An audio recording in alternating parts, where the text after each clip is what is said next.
You're listening to the 4-Phase Cycle podcast with your hosts, Dr. Alex and Megan of ZESTY Ginger. If you're looking to naturally balance hormones and learn how to work with your body instead of against it, you've definitely come to the right place. As a duo of an integrative MD and a functional diagnostic nutrition practitioner and best friends, we use the 4 phases of the female cycle in combination with functional lab work and mindset practices to transform the lives of the women we work with. We also have a whole lot of fun along the way. If you're new around here, it's best to start with season 1 before jumping around and plan to roll up your sleeves. Showing up for ourselves and enjoying our lives is what good health is all about. Just a quick reminder though, this information is not intended to diagnose, manage, or treat disease. Always consult with your doctor before making changes. Hi there, this is Alex. Thank you so much for joining me for this podcast episode. Today, we're going to talk about something very important that, again, is a concept that impacts every single part of what we do. And that's why I say it's important. So this concept of why do we wait for something to hurt before we do something about it, right? We will kind of wait for our health to be crappy and then we work on our health, or we get to a point where we really, really hate that job before we consider leaving. We spend time crying for months in bed before leaving the relationship, right? This plays out in a lot of ways. Or we wait for our bank account to get real low and then it's a huge scramble for getting more money. And really, when you look around, for most people, that's the game many of us are playing. And the deal is that it's a little bit sneaky in that it's one of those things that you can change your relationship with this in one aspect of who you are or who we are, and then still have it be playing out differently in another category of life, kind of like self-love or self-trust, and I'll be talking about that in future episodes. So what happens sometimes with health, right? We have the health crash. We get the symptoms, we're feeling the pain, and then we work on our health. And then from there on out, we no longer wait for things to get rocky or to really get bad before we address it. Sometimes, though, we do, and so it's this loop. It's the same with money. We say, I need money, and then off we go. We do the stuff in our business and we do sales calls, or we talk to our boss and get a raise, or we budget and spend less so that we're getting more out of the money that we do have. Fill in the blank. The money comes, you have it, then you spend it, right? And then it's low again. Oh, I need money, and you do it again. Or some people kind of get there and say, all right, I'm never not going to have money anymore. This is what I'm doing. What this really gets at the heart of, the topic that then we're talking about, is the concept of, are we motivated by going towards a greater vision or moving away from pain? And for the vast majority of us, it's been modeled to us and we've been conditioned to move away from pain. And once the pain begins to sort of diffuse away and get less, then the motivation wanes. And then the pain starts, and all of a sudden, then we do stuff again. And round we go on this.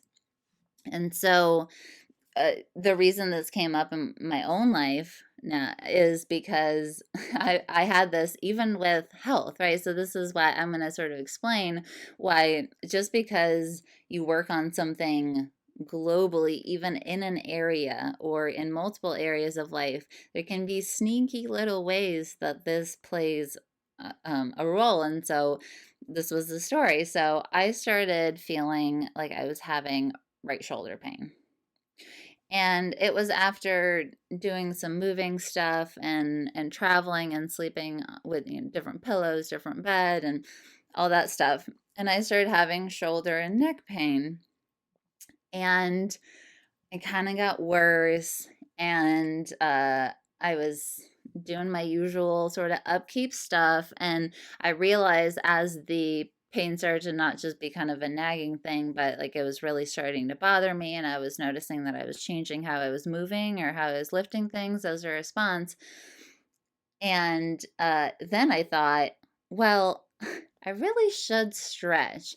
And then I literally just bust up laughing when I had that thought. I wasn't around anyone or I would have said something. But I started laughing because the thought of me becoming less flexible than I used to be is something that has been coming up for like 6 months now. Because I used to stretch all the time and do yoga.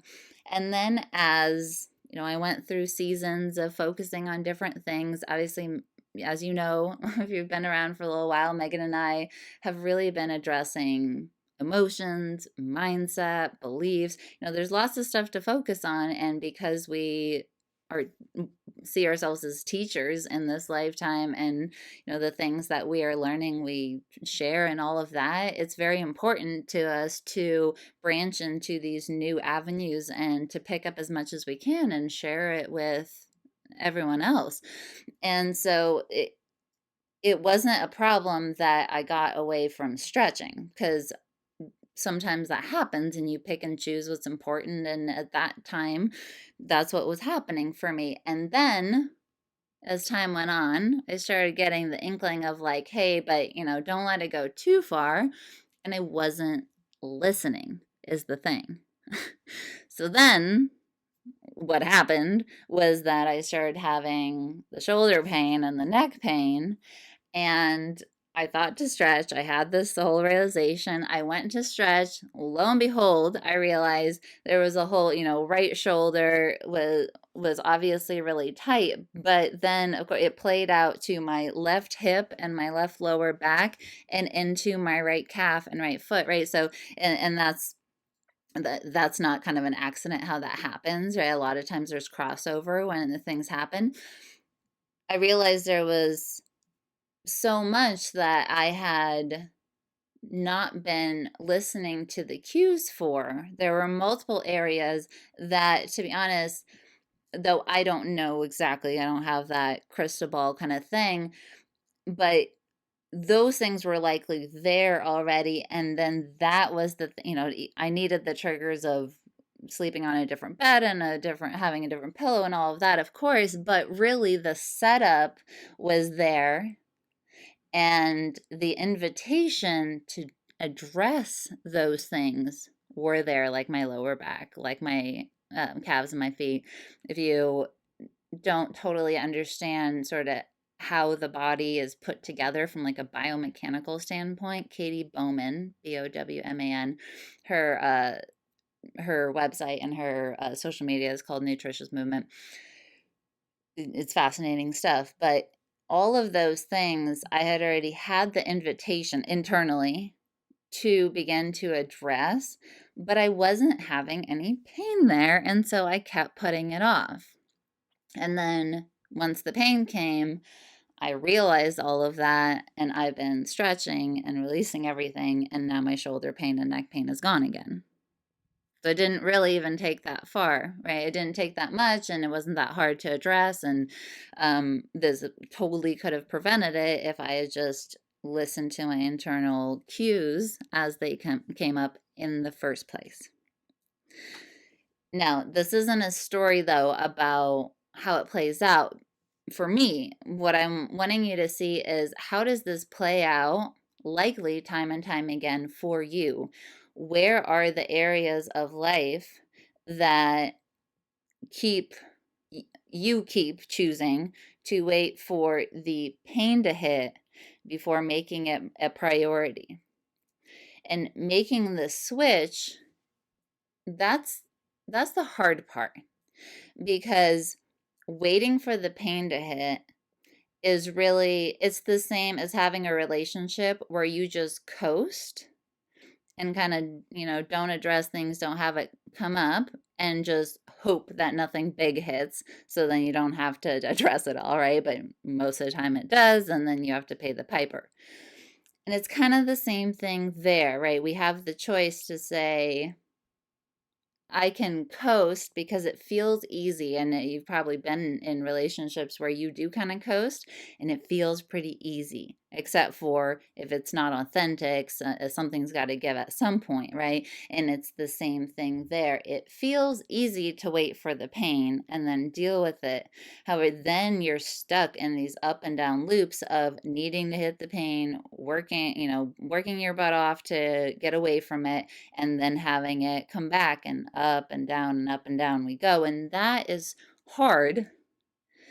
But a lot of us choose that path because, like, for me, it felt easier to coast, not doing the things I knew my body was asking for, than it was to start showing up.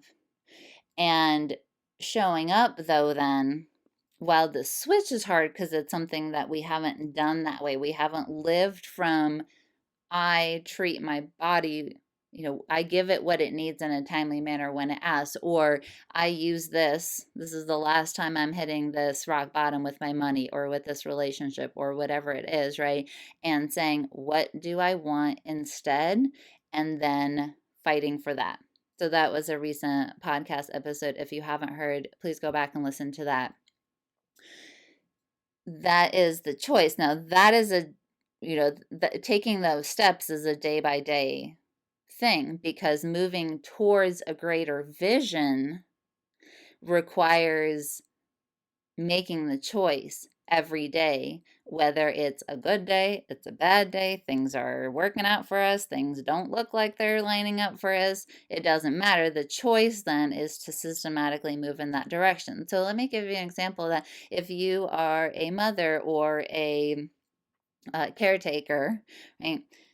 Many of us approach, when it comes to kids, and I can really relate to this with my sister who's 17 now. The vision that I have for being an amazing older sister motivates me. That's always my towards, because it's so important to me that in this area of my life, and if you're a mother or have this and you can relate, otherwise, if not, see if in your life you do have something like this, where for that thing, I will never wait until it's bad to work on it, because it's such a high value and such an important thing in my life that I work towards the vision every single day. How do I relate to her? How do I interact with her? How do I model life for her from what I would like her to interpret and perceive? And of course, she ultimately has the choice, especially now that she's getting so old. Oh my goodness. But that's how it goes, right? So more than likely, you already have something in your life that you can use to model off of yourself. This isn't even you have to model someone else. If you have something where you are so bought into being that or doing that or having it, that you will never wait for the pain to motivate yourself, what does that look like for you? Right? And I started asking myself the same thing for my physical body. And we're not talking about a big thing here, right? The shoulder pain didn't end up being anything, but it still brings up a good thing. What is my vision for how my body feels and how I choose to interact with it? And for me, just like nutrient density, we only have two things for food. There's only two things I have to meet for me to be really happy with how I'm doing my food. Every meal and snack, I ask myself, is there something fat? Is there something carb? Is there something protein? And is there a way I can get veggies in this? Right? Now, sure, I'll have an occasional apple just like because I feel like having one, but 99% of the time, that's what I'm asking myself. The second one is, am I getting nutrient density and variety? right? Am I eating the same thing over and over, or am I getting a nice mix? Have I, really gotten a widespread today of the things that I need? Those are the only two things. And I realized that for movement, for stretching, for respecting my body's need for mobility and flexibility and good blood flow and joint mobility and all the things that I say I want, I can kind of easily accomplish that with working in these movements into my day. Now, I don't, again, these are not lofty things that I'm setting for myself. That I didn't just add a whole new workout routine and this whole 10-step process that's going to take me an hour and a half to complete every day, because that's not where I am with this. But I can have something very simple every day that I fit into the things I'm already doing. It doesn't take any more time, but it was like, yes, I saw the pain and I moved away from it. But what it helped me do is turn around and say, what am I actually looking at instead? And what is going to help get me there consistently forever, right? It's like the same way I don't plan on not being a sister. I also don't plan on not having a healthy body. Therefore, I will always be moving towards those visions now. And after this, I really am kind of not all at once, but systematically looking at the different areas of my life and say, what does this look like everywhere? Because there's enough sort of pain and surprises and lifing that happens anyways. Why am I going to contribute to that experience for me? This isn't about anyone else, right? It's just us with us. And so it's like, why would I do that to myself when the life we live and the things that happen to us already throw us the curveballs on top of it, right? Like, we don't get out of here without hitting some bumps or some things, at least from what I've seen. And I really hope we're kind of moving towards a world where it's a lot more intentional and we don't feel that way. But, especially when we do feel like, yeah, sometimes things just happen. By golly, I do not want to be the one that is like exacerbating that, right? I no longer choose to do that. And so that means setting my sights on the vision, and then small things or big things. For some things, I'm sure I'll choose to go big. But for this, like for my body, it wasn't a complete overhaul. It was just a small thing, because I know that there's multiple areas in my life that I want to do that in. And so I have to be cognizant of, what do I have the bandwidth for? So it's like respecting what I need, what's going on, but still, I'm moving towards the vision. I'm moving there, and I think that's where most of us want to be. So check it out. Think on, your past, what's going on now, even just these little stories that I'm sharing. I'm going to be talking about this more in a couple episodes from now.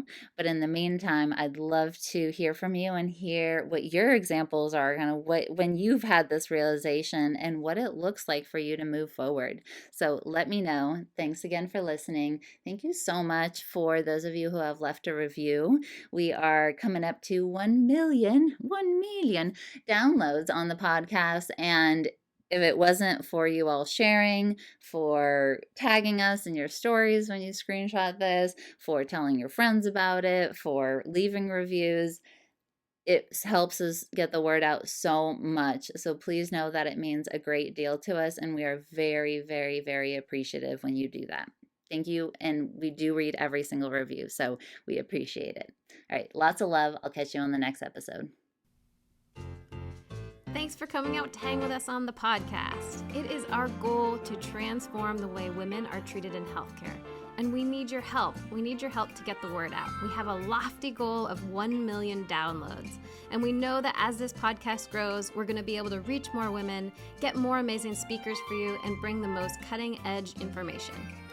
If you found these podcasts helpful, please take a moment to text 5 women you know the link to the series.